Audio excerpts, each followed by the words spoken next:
selamat pagi. Kenalin, saya Dea yang akan jadi host di Bincang-Bincang hari ini nih. Hari ini kita udah masuk ke episode 2. Nah, hari ini kita akan ngebahas tentang flu Singapura. Unik ya bahasannya. Hari ini kita akan ngebahas sama Kak Putri ya. Halo, aku Putri dari Koas Anak RSUD Dr. Adiat Masmar. Oke, panggilannya Kak Putri betul nggak? Iya, Putri. Bener ya. Oke, Kak Putri mau nanya-nanya dong tentang flu Singapura. Apa sih flu Singapura itu, Kak?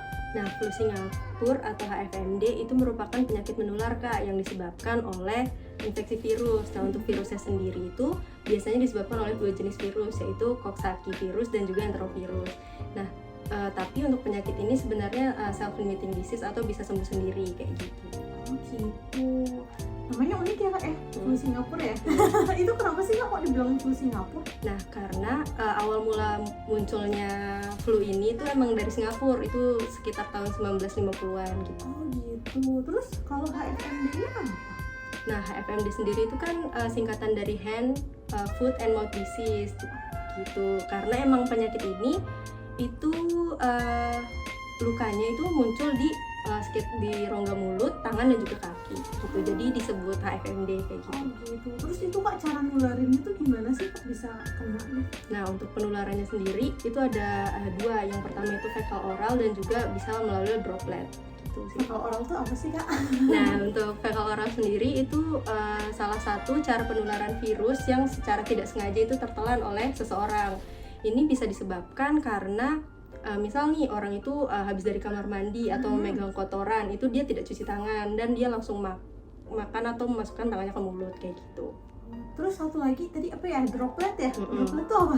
Nah, untuk droplet sendiri itu kayak air liur kita nih. Kayak misal kita ngobrol dengan jarak yang dekat, atau misal ada orang yang bersin atau batuk, itu kan kita nggak tahu ya dia cairannya itu kehirup kita atau gimana gitu. Jadi bisa juga menularkan penyakit dari situ.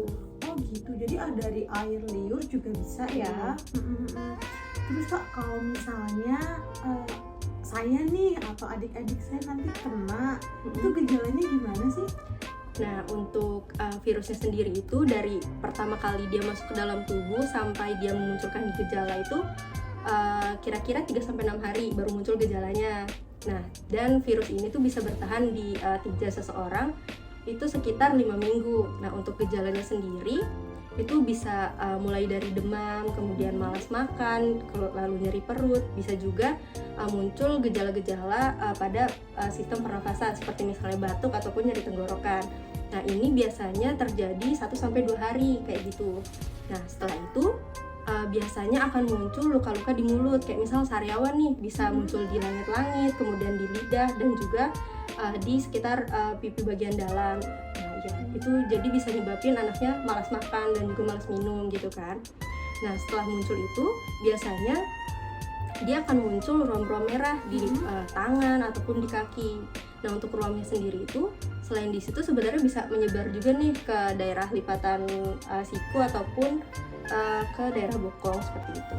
Gitu. Oh jadi karena gejalanya muncul ruam-ruam itu tadi dibilang yang apa, penyakit kaki, mulut dan juga tangan. Oh, dan tangan. Oke. Jadi lebih paham nih teman-teman setelah penjelasan Kak Putri. Terus masih ada pertanyaan lagi nih Kak, kayaknya yang paling banyak dipertanyakan dari orang-orang, cara mencegahnya gimana tuh Kak?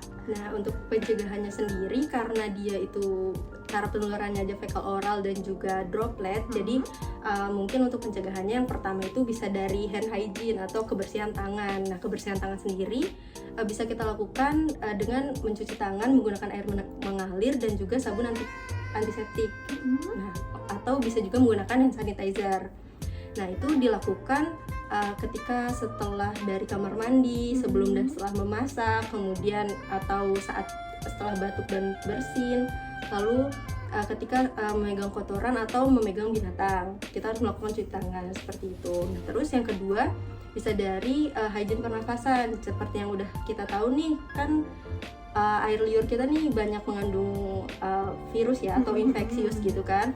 Jadi kita harus ngejaga juga. Jadi kalau misalnya kita batuk atau bersin, kita bisa menutup hidung dan juga mulut kita bisa menggunakan tisu ataupun bisa menggunakan lengan bagian dalam seperti itu. Nah, Terus juga bisa kita menjaga kebersihan lingkungan karena virus itu bisa bertahan di lingkungan agak lama. Jadi kita harus membersihkan bagian-bagian yang terkontaminasi virus, misal kayak gagang pintu ataupun alat makan seperti itu. Alat makan juga berpengaruh ya Kak ya? Bisa. Jadi kalau misalnya ada keluarga nih yang sakit, itu harus pisahin alat makan nggak sih Kak? Sebaiknya gitu ya. Sebaiknya sih dipisah atau mungkin kan bisa dibersihkan gitu sebelum digunakan bersamaan. Oh, paham. Terus Kak, kalau misalnya yang dari pemerintah nih, dari pemerintah kita, ada nggak sih? Kan sekarang tuh kalau misalnya ada penyakit-penyakit, kan ada vaksin-vaksinnya juga nih Kak, gitu kan, yang saya tahu. Kalau di penyakit flu Singapura ada vaksinnya nggak sih Kak? Nah, kebetulan untuk vaksin flu Singapura atau HFMD ini baru banget nih muncul masuk ke Indonesia tahun 2024.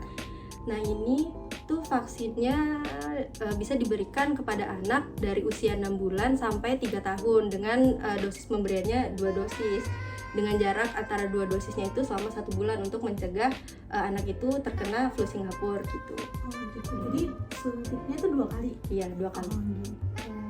Jadi kalau kayak gitu, ini kita udah banyak banget nih pertanyaan yang disampaikan dari Kak Putri.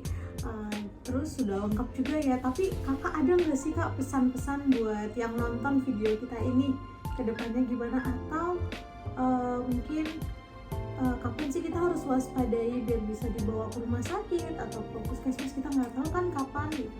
Ya, jadi untuk pesannya mungkin kalau misalnya ada keluarga yang mengalami gejala-gejala yang tadi udah dibahas sebelumnya, itu mungkin bisa lebih waspada aja karena walaupun penyakit ini self-limiting atau bisa sembuh sendiri, tapi tidak jarang di kasus tertentu itu bisa menyebabkan komplikasi itu kayak seperti meningitis kayak gitu atau radang selaput otak.